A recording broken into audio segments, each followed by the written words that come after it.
I'll tell you. I'll tell you when we're doing the show. Or are we doing it? Yeah, we're doing it. Show? Oh, I was just saying. You know how we always say "I am recording." Yeah. I was thinking about thinking in terms of I am recording. Nice. Like how Prince did an interview and they were asking him about his relationship with music. Yeah. And he said, "Well, I like to think of it more like I am music." Such a Prince I see what you sick did there. answer. It's kind of like I am recording. Yeah. You know? I It's actually once went to.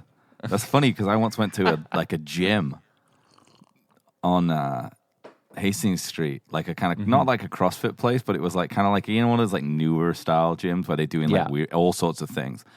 And I was with Francesco, and we went up to the guy and we're like, "Hey, this has really happened." And Frank said to the guy, "Hey, do you have a pamphlet on the gym?" And the guy was just jacked up, was like, "I am the fucking pamphlet." Exactly. What do you want to know? I am pamphlet. I am pamphlet. Yeah. Exactly. I am. I was like, "You're a fucking pamphlet?" Yeah.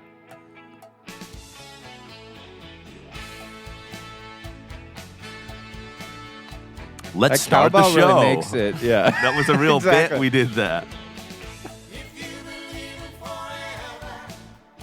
Woo!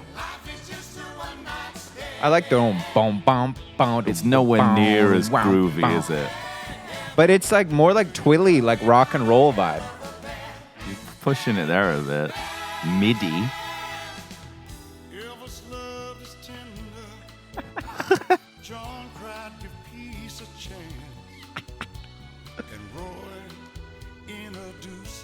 Introduced us. To his pretty woman, yeah. Introduced us.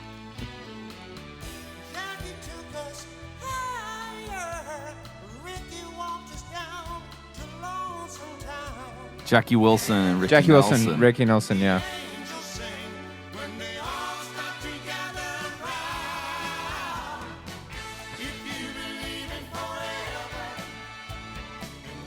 Just a one night stand. They committed to this bit. They committed to that. Yeah. They suggested it in the original, and they decided we really want to keep that in. Yeah. Nice of them to include Dennis. Really nice. Yeah.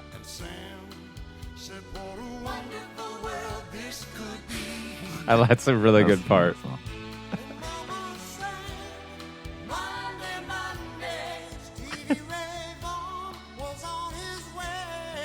No, don't know any Stevie Ray Vaughan songs. That's the whole bro. They just, what's one of his songs? I don't know. Well, they all have kung fu. They don't really work. There's one, there's one called Marina Showdown or something. We can't really fit that in. So, yeah. Yeah. Anyway. Well, they didn't have, also back then, they didn't have the internet, so it would have been more difficult for them to figure out.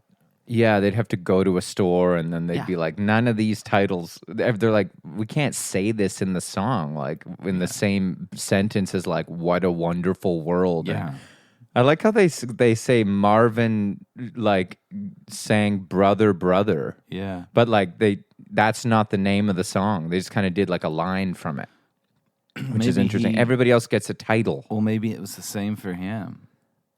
It's there's not going to say Marvin asks, well, no, Brother, Brother's the song after What's Going On. No, I guess it's on What's Going On. It's the first song. It's just the song, What's Going On. Brother, brother. Well, but why not just say Marvin asked us what's going on? Because that's not I don't know. It's exactly what they do.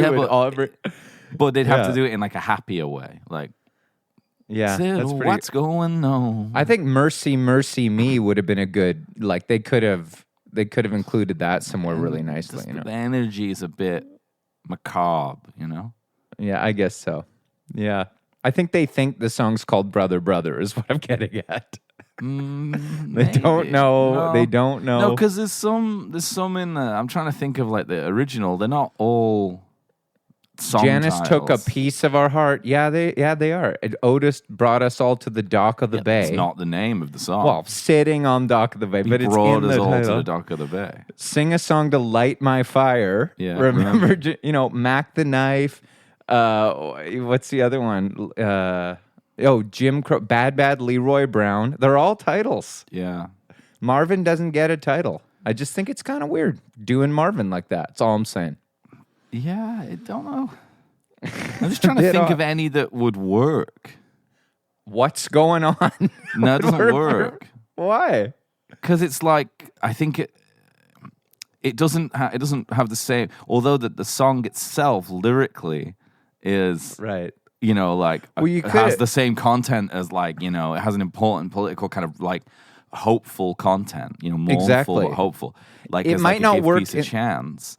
I just don't know if like what's going on is just sort of like in the Righteous Brothers world. I don't know if that works. You think they just wanted to say brother? Yeah, I think. Well, that works because it's like community, I guess so. Or they could have said, brother, what's going on, or something. Brother, what's going on? Yeah, maybe. Sure. But then brother, it's kind of like, what's going on? Exactly. Like, it works to me, but what also Roy introduced us to his pretty woman. Introduced us. I also think to not say like "What a Wonderful World" is really nice. Yeah, but change is going to come if you're going there with Give Peace a Chance. No, that's my favorite part. What a wonderful world this could be. That's my favorite part of the new version. By the way, can I just announce your favorite part of the new version? What a wonderful world this could be. Because it's got kind of almost like Johnny Payne style female harmonies in the background. That's how I would have arranged it. Like something clicked when that part came. And you're like, this sounds like a Payne production. I'm like, that's right. They did that right. Exactly. Production. I am production. Yeah. I am the pamphlet. The only other time I've ever heard that, Prince says in this one interview, I am music. Yeah. The only other time is an interview with John Lennon. Yeah. Where they're asking him something about like love and religion, and he's like, I am love. Yeah, that's the way I say it. And I feel like John Lennon and Prince are the only two guys that can get away with that fucking shit. You know what I mean? I don't know if John gets away with it because I think there's an element of Prince's personality which is like, which I didn't realize when I was younger, but like he's kind of joking the whole time a bit. Well, it's true. I don't think John was. I think he's taking himself really. John was like a working class man who like learned about new ideas and really thought that they were happening. Right. I actually gotta say, I've always had a bit of a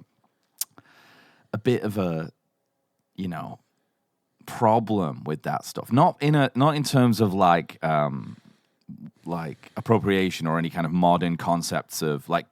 Appropriation within music, like doing Eastern music or whatever. Like that's a different topic, like a real but different topic to what I was thinking. I just think I always thought it was a bit naff, like a bit lame, how into it George got, like and John, like how Kool-Aidy they got about these ideas that really like by the age of like it's like if I was still super into like On the Road, I was like, yeah, that's my vibe. I want to be a beat. Yeah, but I don't know if John was in. John was. It was kind of like his own like philosophy and religion, kind of like I don't think I am religion.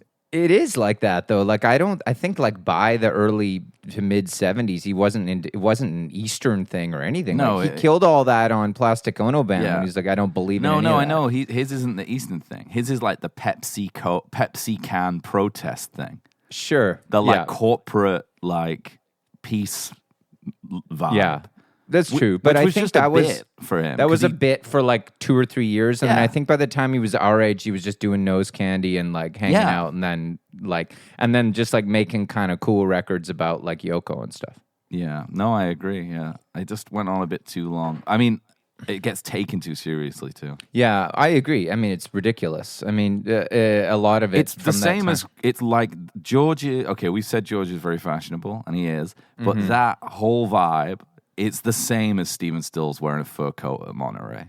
It's the same. Yeah, of course. I mean, that's the whole thing that like Steely Dan's talking about and Fagan's talking about, and like only a fool would say that and all that. It's not like the Eagles though that he's talking about. Apparently, it's all of it, like the Crosby, Stills, Nash scene and Lennon. Talk about a world where all is free. Sophisti pop. Yeah, but it's like, Steely you know, Dan, you got to hand it. Sophistipop.